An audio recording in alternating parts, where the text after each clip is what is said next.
जलाने वाले जलाते हैं चिराग आखिर। ये क्या कहा, ये हवा तेज है जमाने की। इंडियन हॉकी ने भी वही करके दिखाया। बैक टू बैक 2 बार ब्रॉन्ज मेडल जीतकर इतिहास रच दिया और यह बताया कि दबदबा था, दबदबा है और दबदबा रहेगा। इंडियन हॉकी टीम इस बार गोल्ड मेडल की पूरी दावेदार थी। वो जो 1 पॉइंट से हम हारे थे, इस बार हमने अपना बदला ले लिया और हॉकी इंडिया ने दूसरी बार लगातार ओलंपिक में ब्रॉन्ज मेडल पर कब्जा जमा लिया है। इंडियन हॉकी टीम जो है वो ब्रॉन्ज मेडल जीतने के साथ साथ अपने स्वर्णिम दिनों में धीरे धीरे वापस लौट रही है, क्योंकि एक जमाना था हम गोल्ड से नीचे कॉम्प्रोमाइज करते नहीं थे। फिर हमने हारना सीख लिया, बैक टू बैक हारे, लेकिन अब 2020 ओलंपिक में हमने ब्रॉन्ज मेडल जीता और 2024 ओलंपिक में भी इंडिया ने ब्रॉन्ज मेडल जीता है। लगातार दूसरी बार इंडिया ये ब्रॉन्ज मेडल जीतती है और इतिहास रच देती है। इस बार मुकाबला स्पेन से था, हमने स्पेन को 2-1 से हराया। दोनों गोल जो थे वो हमारे सरपंच हरमनप्रीत साहब ने किए और सरपंच साहब जो थे वो 10 गोल के साथ टूर्नामेंट के टॉप स्कोरर थे। I mean he is a legend guy, legendary guy. 8 match में 10 गोल करना सरपंच साहब का जलवा जलाल था और उस जलवा जलाल के चलते ही ये मैच हमारे लिए कमाल था। हालांकि जितनी तारीफ सरपंच साहब की हो रही है, उतनी ही तारीफ हमारे गोलकीपर सृजेश की भी होनी चाहिए, क्योंकि सृजेश का ये आखिरी इंटरनेशनल मुकाबला था। इस मैच से पहले ही उन्होंने कह दिया था कि वो संन्यास ले लेंगे, लेकिन जिस तरह से सृजेश ने परफॉर्मेंस की, जिस तरह से सृजेश ने खासतौर पर ब्रिटेन के सामने क्वार्टर फाइनल में इंडिया को जिताया था, वो उनके लेजेंड होने की दास्तान को बताता है। सृजेश ने साफ साफ लिखा था कि मैं एक बच्चा था जिसने इंडिया के लिए खेलने का सपना देखा था और आज इंडिया के गुरूर को बचाने के लिए जब मैं गोल सेव करता हूं तो ये मेरे लिए फख्र की बात है, और ये फख्र उन्होंने हमें बार बार दिलाया। ब्रिटेन के सामने क्वार्टर फाइनल मुकाबले में 11 पेनाल्टी कॉर्नर सेव किए थे। उसके बाद मैच पेनाल्टी शूटआउट में गया था, वहां पर भी गोल सेव किए थे और इस बार भी उन्होंने गोल सेव किए आखिरी मोमेंट में जब 2-1 से इंडिया आगे चल रही थी और उसके बाद स्पेन की टीम ने गोल करने की कोशिश की तो सृजेश ने भारत के मान को रखा और इंडिया के मेडल जीतने के सपने को आगे बढ़ा दिया। इंडियन टीम ने हॉकी में लगातार दूसरी बार ब्रॉन्ज मेडल जीता है और ये अपने आप में इंडिया के लिए जबरदस्त मूवमेंट है। पिछली बार हमने जर्मनी को हराकर जीता था, इस बार हमने स्पेन को हराकर जीता। ओलंपिक में हॉकी का ये 13वां मेडल है, 4था ब्रॉन्ज मेडल है। इससे पहले भारत 8 बार गोल्ड और 1 बार सिल्वर मेडल भी जीत चुका है। लेकिन ये डबल वाला फॉर्मूला इसलिए खास है क्योंकि 52 साल के बाद लगातार ओलंपिक में 2 हॉकी मेडल है, जो बताता है कि स्वर्णिम दौर जो है वापस आ रहा है। इससे पहले इंडिया ने 1968, 1972 में ओलंपिक में लगातार 2 मेडल जीते थे। 2024 और 20 में हमने 2 जीते।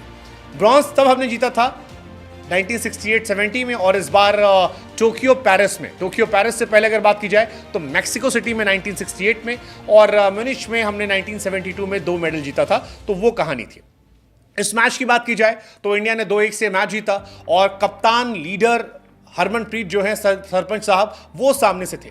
सरपंच साहब ने इस मैच में पहला गोल मारा, सरपंच साहब ने इस मैच में दूसरा गोल मारा। हालांकि सरपंच साहब इस पूरे ओलंपिक में जलवा जलाल किए थे। मतलब पहले मैच में भी उनका गोल था, दूसरे मैच में भी गोल था, तीसरे मैच में भी गोल था, चौथे मैच में भी गोल था, चौथे में नहीं था, 5वें में था, फिर क्वार्टर फाइनल में गोल था, उसके बाद सेमीफाइनल में गोल था और अब ब्रॉन्ज मेडल के लिए भी उनका गोल है। सो यू कैन से कि he is captain, he is leader, he is living legend Harmanpreet, he is hero of a country और ये देश उनको थैंक यू करना चाहता है, क्योंकि 8 मैच में 10 गोल मारना, क्वार्टर फाइनल में गोल मारना, सेमीफाइनल में गोल मारना, ब्रॉन्ज मेडल के लिए जब इंडिया लड़ रही तब 2-2 गोल मारना, ये कोई बच्चों काम नहीं है। और सरपंच साहब हमारे हीरो हैं, उनको भारतीय हॉकी और भारतीय प्रशंसक जो है वो ज़माने तक याद रखेंगे। लेकिन इस मैच के बाद सबसे ज़्यादा कोई याद किया जाएगा तो वो है सृजेश।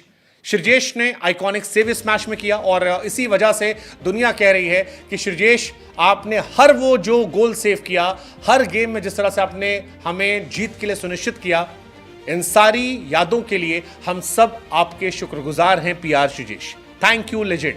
18 साल आपने देश को दिए, 335 मैच खेले, 2 ओलंपिक मेडल जीते, काउंटलेस सेव आपने किए और काउंटलेस मोमेंट ऑफ जॉय आपने दी हमें हॉकी फैंस को, जिसकी वजह से आज हम सब नतमस्तक हैं और आपको दिल से शुक्रिया अदा कर रहे हैं। So thank you so much Sreejesh, आपकी वजह से आज हम सब के चेहरे पर मुस्कुराहट है और आपके जाने के बाद आपके जूतों को भरना इतना आसान नहीं होगा। हालांकि ये बात सृजेश भी समझते हैं, उन्होंने भी कहा कि as I stand between the post for the final time my heart swell with gratitude and pride. ये जर्नी एक युवा लड़के से एक उस इंसान तक के बनने की है जिसने इंडिया के ऑनर को सेव किया। तो ये एक्स्ट्रॉर्डनरी इनिंग है, उन्होंने खुद के बारे में कहा और हमें भी यही लगता है कि ये जो उनका मैच था इसमें उन्होंने अपना बेस्ट दिया और उनके बेस्ट का ही असर है कि इंडिया ने ओलंपिक में एक और मेडल जीता। हालांकि इंडिया, अगर आप बात करेंगे ओलंपिक के सफर को, तो 1928 में हमने गोल्ड जीता, 1932 में हमने गोल्ड जीता, 1936 में हमने गोल्ड जीता, 48 में गोल्ड जीता, 52 में गोल्ड जीता, 56 में गोल्ड जीता। इसके बाद 60 में सिल्वर जीता, 64 पे फिर एक बार हमने गोल्ड जीता, 68 में हमने ब्रॉन्ज मेडल जीता, 72 में हमने फिर ब्रॉन्ज जीता, उसके बाद 80 में गोल्ड जीता। लेकिन इसके बाद से हमारे बुरे दिन की शुरुआत हो गई थी। तकरीबन 40 साल तक हमने एक मेडल नहीं जीता 80 से, लेकिन फिर साल 2020 में हमने ब्रॉन्ज जीता और 2024 में हमने फिर ब्रॉन्ज जीता। इस बार हमारी टीम गोल्ड के लायक थी। It was not our day, that was not our movement and that's why we didn't won gold. But इस बार जो ब्रॉन्ज की चमक है ये किसी गोल्ड से कम नहीं है। So happy retirement Sreejesh and well played team India. Sarpanch साहब,